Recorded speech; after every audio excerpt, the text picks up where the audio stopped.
Hello friends, आज हम discuss करने जा रहे हैं इस वीडियो में chapter number 8 cell the unit of life का first topic that is cell theory.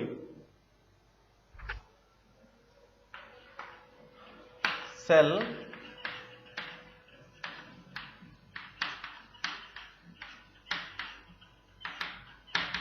The unit of life. पहला टॉपिक है सेल थ्योरी।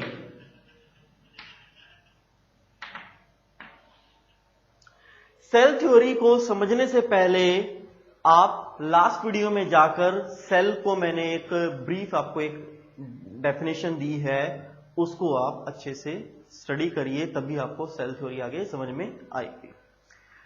वन लाइनर आपको डेफिनेशन दोबारा से मैं रिपीट कर देता हूं। सेल क्या है? Cell it is the basic structure and functional fundamental और basic unit of the life. Cell क्या है? किसी भी लिविंग ऑर्गेनिज्म का बेसिक स्ट्रक्चरल और फंडामेंटल यूनिट है, राइट? तो अब बात करते हैं सेल थ्योरी। सेल थ्योरी क्या है? सेल थ्योरी आई कहां से, और ये सब चीजें हम इस टॉपिक में हम डिस्कस करेंगे, राइट? सेल पता चल गया सेल क्या है। सेल थ्योरी, सेल थ्योरी का मतलब है कि जो ये सेल एक फंडामेंटल स्ट्रक्चर बेसिक यूनिट है, सेल के अलग अलग पार्ट्स, ये सब आए कहां से, इनको सब कैसे, इनको एवोल्यूट कैसे किया गया है, इनको मतलब आइडेंटिफाई कैसे किया गया है, राइट? इनका आइडेंटिफिकेशन स्टेप बाय स्टेप अलग अलग साइंटिस्ट ने किया है, राइट? सेल का जो बेसिक दो फंक्शन है, सबसे पहले मैं आपको यहां पर सेल थ्योरी का एक बेसिक आपको बताऊंगा। टू लाइनर आपको यहां पर मैं इनका रिजल्ट पहले बताऊंगा, रिजल्ट के बाद वो रिजल्ट आया कहां से, आइडेंटिफाई कैसे हुआ, फिर मैं आपको वो डिस्कस करूंगा उस बारे में। सेल थ्योरी का रिजल्ट क्या है कि जो सेल है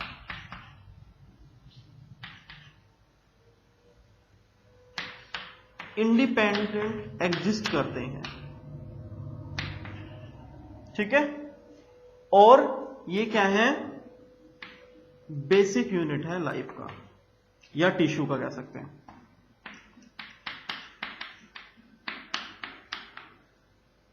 प्लांट, एनिमल्स, ह्यूमंस। और इन तीनों वर्ड को यूज करने के बजाय यहां कह सकते हो आप लिविंग ऑर्गेनिजम्स, ठीक है? सेल क्या है? सेल इंडिपेंडेंट और एग्जिस्टिंग बेसिक यूनिट है किसी भी लिविंग ऑर्गेनिज्म का, राइट? दूसरा क्या है? सेल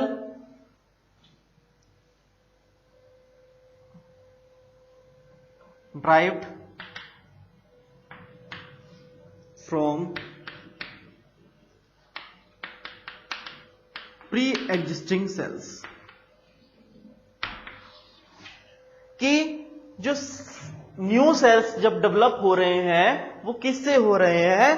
प्री एग्जिस्टिंग सेल से हो रहे हैं। जरा देखिए, पहला पॉइंट है सेल इंडिपेंडेंट है किसमें? टिश्यू में, उनका बेसिक यूनिट की तरह एक एज एन एग्जिस्ट कर रहे हैं, पहला पॉइंट। दूसरा, सेल ड्राइव हो रहे हैं किससे? यानी न्यू सेल की जो डेवलपमेंट है, डेवलपमेंट ऑफ न्यू सेल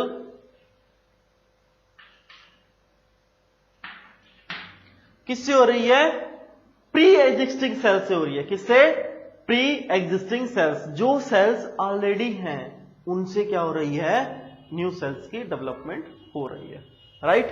तो ये दो पॉइंट हैं सेल थ्योरी के बेसिक, ठीक है?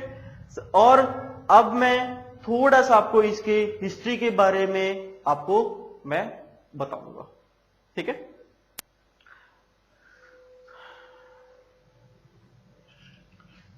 सेल एक लिविंग ऑर्गेनिज्म है और बेसिक यूनिट है, और ये सेल एक टर्मिनोलॉजी सबसे पहले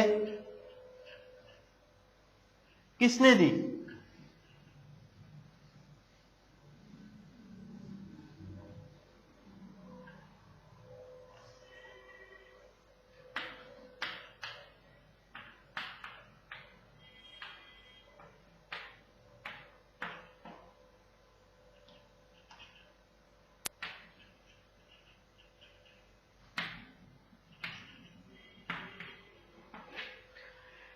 साइंटिस्ट हुए, the name is Anton von ल्यूवेनहॉफ।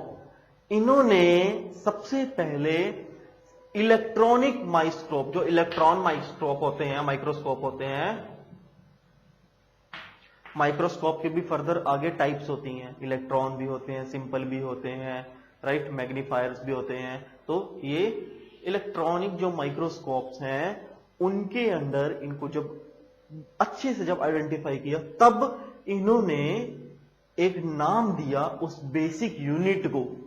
ये तो पता था कि बेसिक यूनिट है और उसको अच्छे से आइडेंटिफाई किया अंडर इलेक्ट्रॉनिक माइक्रोस्कोप। साइंटिस्ट ने एंटन वॉन ल्यूवेनहॉफ, तो उन्होंने नाम क्या दिया इसको, टर्मिनोलॉजी दी सेल की। किसकी टर्मिनोलॉजी दी? सेल की। ये आपको याद रखना है। और सेल की थी, बट सेल क्या है? सेल वहां पर लिविंग फॉर्म में अवेलेबल है। सेल तो डेड भी अवेलेबल होता है, डेड सेल्स जिसे हम बोलते हैं, बट जो बेसिक यूनिट जो आइडेंटिफाई किया गया है, जो डिफाइन किया गया है, वो किसमें? एंटन वॉन ल्यूवेनहॉफ ने उन्होंने डिफाइन किया कि सेल क्या है, लिविंग में बात कर रहे हैं, सिर्फ लिविंग की बात कर रहे हैं वो, तो वहां का जो बेसिक यूनिट को उन्होंने क्या बोला? सेल बोला। ठीक है। इन 1838 एक साइंटिस्ट हुए,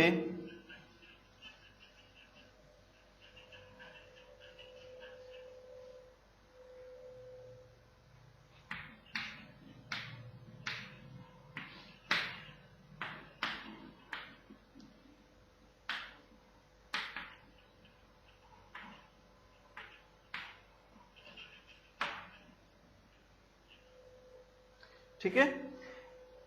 इन 1838 एक साइंटिस्ट हुए मैल्थियास कैल्डन, जो कि जर्मन के थे। कहां के थे? जर्मन के थे, बॉटनिस्ट, मीन्स जो प्लांट्स की स्टडी करते थे। ठीक है।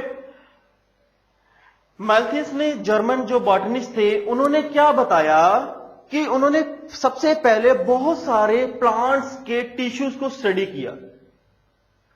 1 2 3 4 5 एन नंबर ऑफ प्लांट्स को उन्होंने स्टडी किया, और उन प्लांट्स टिश्यूज को जब स्टडी करने के बाद उन्होंने उसका एक कंक्लूजन निकाला कि प्लांट्स एक बेसिक किसी न किसी एक चीज से बने हैं। अभी सेल उन्होंने ड्राइव नहीं किया, ठीक है, कि एक बेसिक यूनिट से बने हैं। सभी प्लांट्स का एक इंडिविजुअल एक बेसिक यूनिट है, लेकिन फर्दर मैं अभी सेल की ही बात कर रहा हूं, सेल को ही वो ड्राइव कर रहे थे, बट वहां पर अभी पूरी तरह से आइडेंटिफाई नहीं हुआ कि हां जी ये सेल है, ऐसे ऐसे इसके पार्ट्स हैं। नहीं, सिर्फ वहां पर उन्होंने इतना आइडेंटिफाई किया अपनी स्टडी में ड्यूरिंग इन 1838, ठीक है, कि भी कुछ ना कुछ तो है जो बेसिक यूनिट है एक सभी प्लांट्स में जो कॉमन है, भी एक पर्टिकुलर यूनिट है कि उसमें सभी यहां प्रॉपर्टीज लगभग सेम मिल रही हैं, राइट। ये 1838 में ड्राइव हुआ। अब वेरी नेक्स्ट ईयर 1839 में एक जूलॉजिस्ट हुए,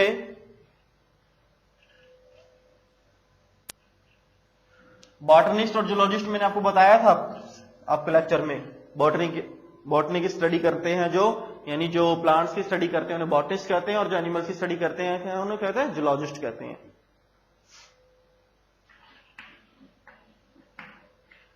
इन 1839 में एक जूलॉजिस्ट हुए, उनका नाम था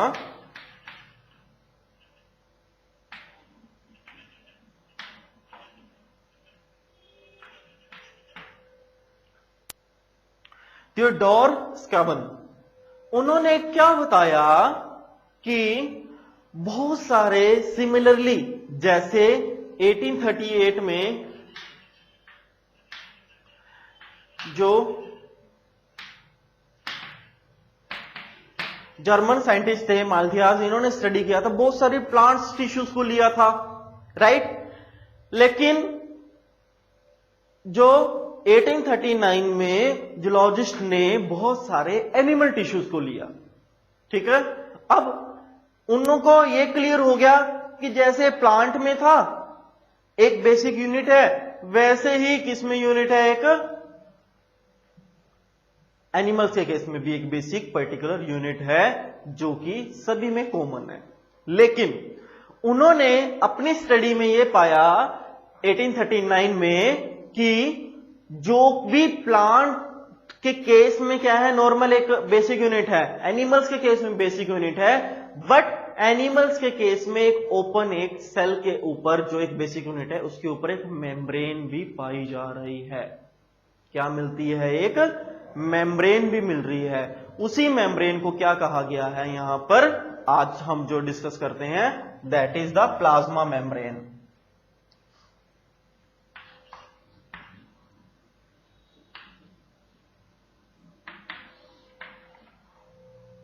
क्या बोलते हैं, जो आज हम प्लाज्मा मेम्ब्रेन हम डिस्कस करते हैं, आगे मैं बताऊंगा प्लाज्मा मेम्ब्रेन क्या होती है, कि एक कवरिंग है सेल्स की, ठीक है, ठीक है, उसे क्या कहते हैं, प्लाज्मा मेम्ब्रेन। और साथ ही उन्होंने प्लांट्स का भी थोड़ा सा स्टडी किया, लेकिन उन्होंने कंपैरिजन किया दोनों सेल्स का, किस यूनिट्स का, सेल्स नहीं बोलूंगा यहां पर, यूनिट बोलूंगा, प्लांट का बेसिक यूनिट को और एनिमल के बेसिक यूनिट को कंपैरिजन किया, और उन्होंने ये बताया कि प्लांट्स में भी एक आउटर कवरिंग है सेल्स के ऊपर, जिसे क्या बोलते हैं, सेल मेम्ब्रेन कहते हैं। एनिमल के केस में उन्होंने क्या बताया कि वो प्लाज्मा मेम्ब्रेन है, और प्लांट्स के केस में क्या बोला कि सेल मेम्ब्रेन है। अब स्टडी चलती रही धीरे धीरे धीरे धीरे 1839 से, फिर दोनों जूलॉजिस्ट और ये जो बॉटनिस्ट हैं, ठीक है,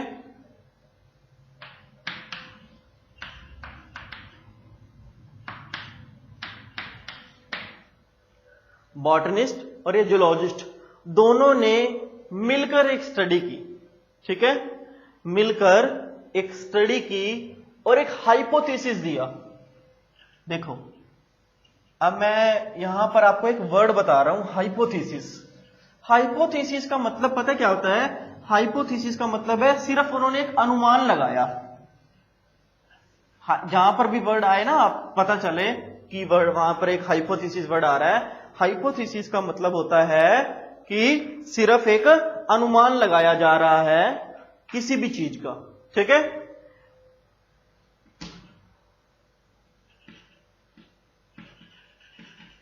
– 1855 में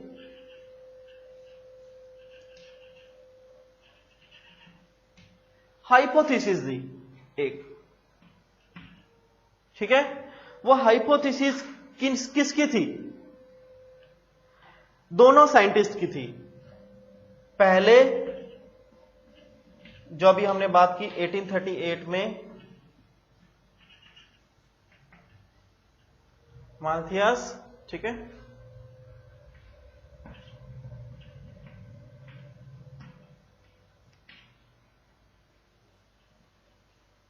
स्कैब, इन दोनों ने ना एक हाइपोथेसिस दी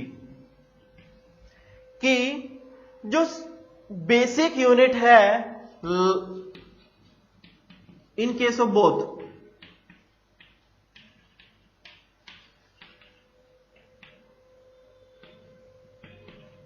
अभी यहां पर ह्यूमन बीइंग की बात नहीं हो रही है, एनिमल्स और प्लांट्स के केस में एक ऐसा यूनिट तो है जो कि टिश्यूज का एक कॉमन है। मींस उनको ये आइडेंटिफाई हो गया, ठीक है, उन्होंने अपनी स्टडी में पाया कि एक ऐसा कुछ तो है, एक बेसिक यूनिट तो है जो कि कॉमन है। किस चीज में, प्लांट्स में भी, एनिमल्स के टिश्यू में। यानी एक उन्होंने कोई टिश्यूज को जो भी स्टडी किया होगा उनकी वो एक तरह का रिजल्ट उनका ये निकला, कंक्लूजन ये निकला उनकी स्टडी का, एक बेसिक यूनिट है। और वो बेसिक यूनिट क्या है, किस तरह से है, उसके अंदर भी क्या सब पार्ट है, ये उन्होंने कुछ आइडेंटिफाई नहीं किया, ठीक है। ये बाद में आइडेंटिफिकेशन हुई है भी, उनके सब पार्ट्स क्या है, इंटरनल क्या है, प्लाज्मा मेम्ब्रेन क्या है, न्यूक्लियस क्या है, ये सब चीजें बाद में डिस्कशन हुई है, ठीक है। लेकिन 1839 में कैवन ने ये जरूर बता दिया कि वहां पर एक वॉल तो दिख रही है, सेल वॉल और प्लाज्मा मेम्ब्रेन तो है एनिमल्स और प्लांट्स के केस में, ठीक है। तो वो फर्दर किस किस तरह से पाई जाती है वो, ठीक है। अब इन्होंने दोनों ने एक हाइपोथेसिस दी। वही हाइपोथेसिस क्या थी जो मैंने पहले आपको 2 लाइनें लिखवाई थी ना, याद होगा जो रिजल्टेंट जब मैंने आपको ये टॉपिक शुरू करवाया था। पहला कि एक बेसिक यूनिट है लिविंग थिंग्स में या लिविंग ऑर्गेनिजम्स में,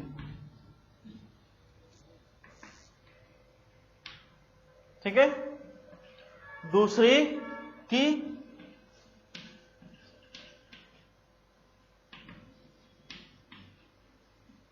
cell derive from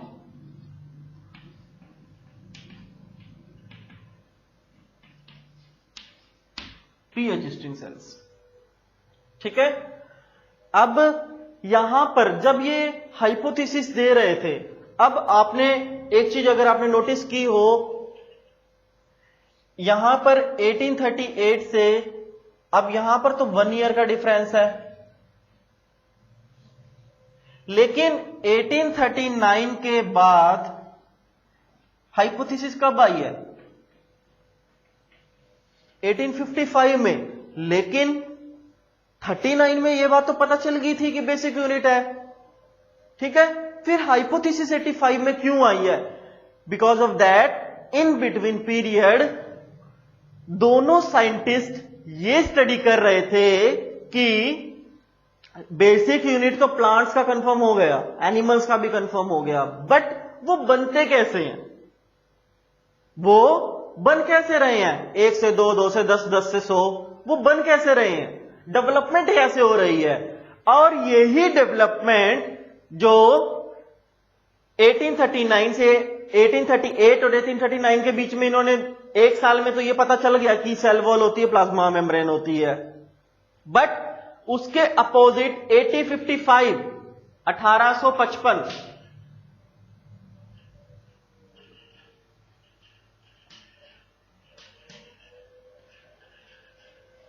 cell theory आई है। जो 1855 की जो सेल थ्योरी आई है वो इतना लेट क्यों हुई? बिकॉज ऑफ दैट वो आइडेंटिफाई कर रहे थे कि सेल रिप्रोड्यूस कैसे हो रहे हैं। अब उनको रिप्रोडक्शन प्रोसेस को कंप्लीट आइडेंटिफाई नहीं कर पाए, लेकिन उन्होंने सिर्फ हाइपोथेसिस दी, सिर्फ एक अनुमान लगाया कि जो सेल्स डेवलप हो रहे हैं वो प्री एग्जिस्टिंग सेल से ही डेवलपमेंट हो रही है। किससे हो रही है? प्री एग्जिस्टिंग सेल से ही फर्दर सेल्स की, न्यू सेल्स की डेवलपमेंट हो रही है। और आगे कैटेगरी हम इसकी स्टडी करेंगे, that is the prokaryotes, eukaryotes, bacteria, animals, सारी हम डिटेल में हम डिस्कस करेंगे। तो फ्रेंड्स, इसी के साथ आपका सेल थ्योरी का जो टॉपिक है वो फिनिश होता है। सेल थ्योरी, ठीक है। एक बार मैं ओवरव्यू कर रहा हूं आपको।